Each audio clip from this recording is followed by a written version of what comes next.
malala na ang sakit ng nanay mo. Kailangan na siyang maoperahan agad kasi baka hindi na tumagal ang buhay niya. Dok, baka pwede pong operahan niyo na po muna yung nanay ko. Pangako ko po maghahanap po ako ng pambayad pagkatapos. Pasensya na talaga, pero sa ospital na to, payment first policy talaga kami. Hindi maoperahan ng pasyente hanggat hindi kayo nagbabayad. Dok, sige na po. Baka pwede niyo po muna operahan yung nanay ko. Nakikiwala po ako. Pasensya na, pero pag walang down payment, walang operation na magaganap.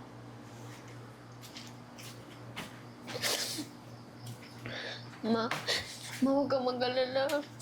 Kasi, pangako ko sa'yo, maghanap ako ng pambayad sa operasyon mo, ma.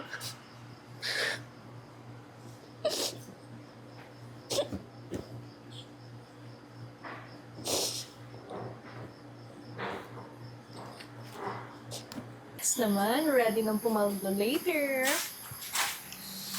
Oh, sis! Bakit yun yung itsura mo? Para kang pinagsakluban ng langit at lupa. Tsaka si tita pala, yung mama mo, kumusta na siya? Sis, kailangan ko kasi ng pera eh. Kasi hindi ma-operan si mama. Kailangan namin ng down payment. Baka naman may alam kang trabaho. Naku, sa totoo lang, medyo gipit din ako ngayon. Ang dami kong binayaran itong nakaraan. Pero, alam mo, huwag ka mag-alala.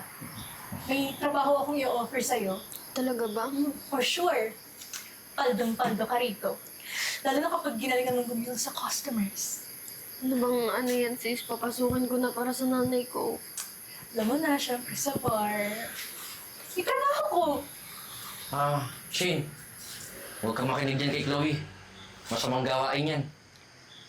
Ano ba yung Jeboy? Masama na kung masama. Pero at least, pumapaldo naman. Tsaka isa pa, di na uso ngayon yung patwitams, no? Uso na yung pagiging practical kung hindi. Ikaw makakasurvive dito sa mundong ibabaw. Kaya ikaw sis, pag-isipan mo mabuti. You can just call me. Bye! Shane. Alam ko sitwasyon ng nanay mo. Pero sana naman, kung maghanap ka ng pera, yung matino, huwag lang sa ganang basta-basta lang. Tsaka, huwag ka maglala. Magsasend ako sa Gcash mo ng konting tulong. Sige, Jeboy, maraming salamat na. Pero, hindi ko kasi alam kung anong gagawin ko eh. Shane, sige na, mauna na rin ako. Pag-isipan mo mabuti yung sinabi ko sa'yo. Ingat ka.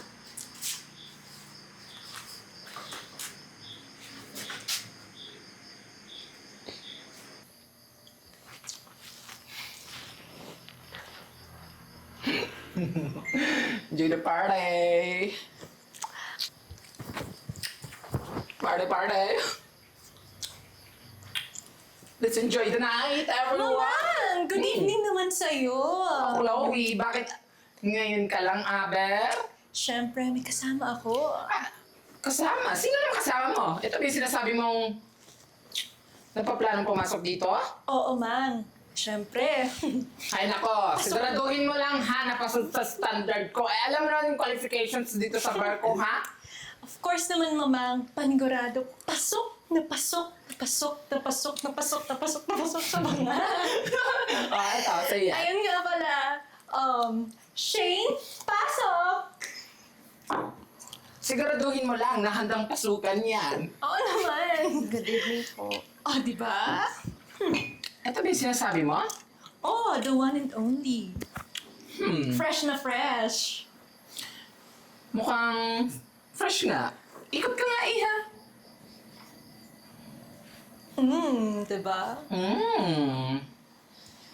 Pasok. Pasok ka sa qualifications na hinahanap ko. Basta siguraduhin mo lang na lahat ng gusto ng mga customers natin dito, gagawin mo. Iha, ako na nagsasabi sa'yo. Patibayan ang sikmura dito. Uminom ka. Enjoy the party. Oh, Sumayo ka. Yan! Ganyan yung gusto ko, empleyado dito. Siguraduhin mo lang ha, na makakakota ka ngayong gabi. Dahil kung hindi, wala ka ng trabaho kinabukasan. Tsaka huwag ka mag-alala. Nasisiguro ko sa'yo na malaki yung kikitain mo dito. Basta ha, 100% yung kikitain mo dito. Pero, mababawasan yun ng 40%. Dahil sa akin mapupunta yung 40%. Nagkakaintindihan ba tayo? Opo. Siguraduhin mo lang na maayos yung pagkakagawa mo ng ano ha. Ayusin mo. Kakaintindihan, Chloe? Bantayan mo yan ha. So paano? Kayo na bahala dito kasi may asikasuhin pa akong customer doon. May booking ako, afam. Panigurado, malaki yung nota nun. Mapapalaban yung madam nyo. Siguraduhin mo lang na palaban ka ha? Palaban ka ba? Palaban yan. Ano itsura ng palaban? Sabihin mo nga. Kagatlabi ka nga. Joke lang. Siya, sige na. Mauna na ako. Sige na. Sir, I'm coming! Oh, sis. Parang nakakatakot yung work na to eh. Kaba, lakasan mo ng loob mo. Kasi, lalo na, di ba? Kailangan mo ng pera. It's now or never. Chloe, may bago ba? Oo naman, sir. Ito nga pala, Shane. Ito yung bago naming recruit and ito si Sir Francis. Matagal na naming regular customer dito. O paano? Galingan mo, ha? Sir, ayun na po. Siya na pong bahala sa inyo. Alam mo, lahat ng bagay dito, nakukuha ko. Agad-agad. Alam mo, ngayon lang ako nakakita ng bata, tsaka yung maganda. Tingin ko, masarap ka. Magkano ba, ha? Hoy, ano ba? Bastos ka! Teka lang. Hindi mo ba alam yung pinasok mo? Ha? Sabihin mo na kung magkano. Tsaka, isa akong negosyante. Lahat ng gusto mo, nabibigay ko. Alam ko naman na yung mga pumapasok dito, kailangan ng pera. At lipit sa buhay. Kaya itang bigyan kung magkano gusto mo. Basta, ibigay mo lang yung gusto ko.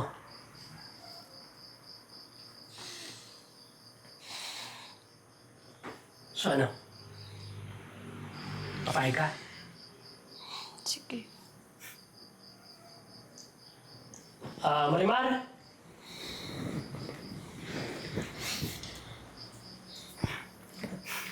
Hi, sir! Ano yan? Ano? Teka lang.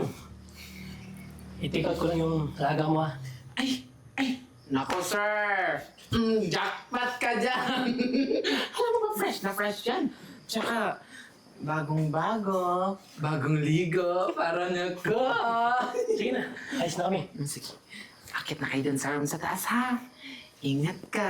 Galingan mo, Shane. Huwag mo kayo pahinga sa kliente natin, ha? Tara na. Ka na bahala, ha? Tera-lets, tera-tera-tera-lets. Bongga na naman yung kikitain ko. Gosh. Chugs, chugs, chugs, chugs. Patawarin mo ako, ma. Hindi ko gusto na ginawa ko. Pero para sa'yo. Sana mapatawad mo ba ako?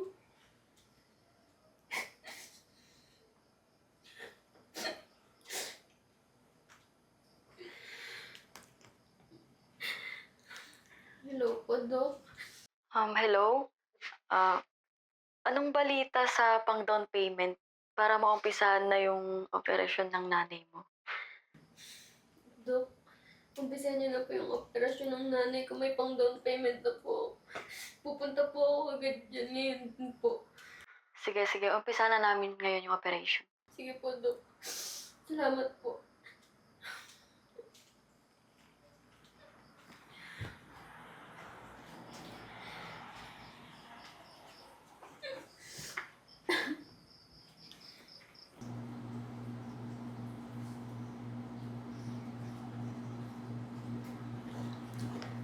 Anak,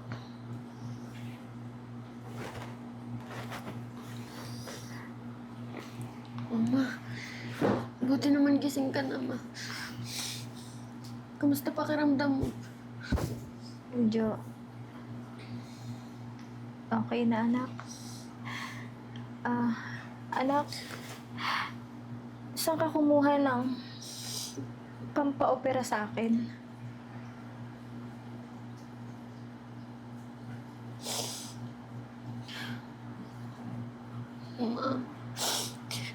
Sana mapatawad mo ako. Kasi napilitan ako ibenta yung katawan ko para lang may pambayad ko sa ospital. Ano? Sana mapatawad mo ako, ma. Wala na akong ibang alam na trabaho. Yun lang yung madalim, ma. Sana mapatawad mo ako. Anak, sorry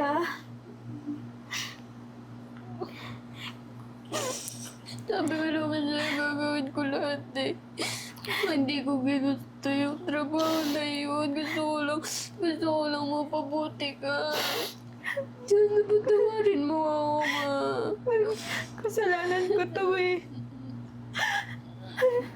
Kung hindi dahil sa akin, alam ko naman na hindi mo magagawa yun eh. Anak, sorry Huwag mo sisihin yung sarili mo, ma. Umalis na rin ako sa trabaho na yun. Gusto ko lang magkaroon tayo ng pandown dito para ma-operahan ka na para maumpisa na yung operasyon. Kasi nagpapasalamat din ako, ma. Kasi successful naman yung operasyon mo, ma. Sana maging okay ka na para makalabas na tayo dito. Sorry, anak Patawarin mo ko. Hindi dahil sa sakit ko. Alam ko naman na hindi mo kayang gawin yan eh. Ma, wala kang kasalanan. Huwag mo sisihin yung sarili mo.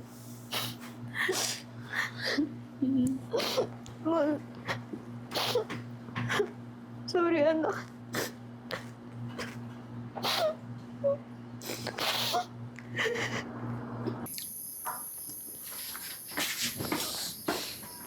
Oh, sis, kumusta? Babalik ka mamaya? Sis, baka yun na kasi yung huling pasok ko. Hindi na kasi ako babalik doon. Ganun ba? Naku, sayang naman yung pera. Sayang kitaan doon. Okay na rin naman si Mama. Sure ka ba?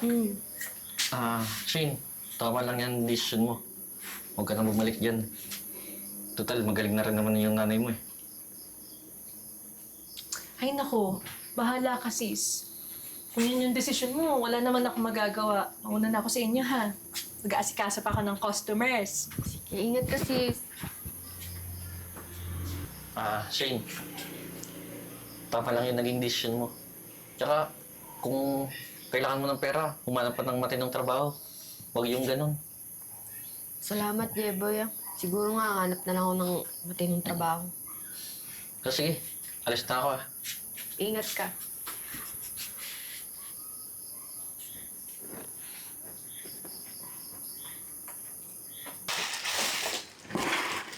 Happy birthday, anak. Thank you, Ma. Ito, gift ko sa'yo.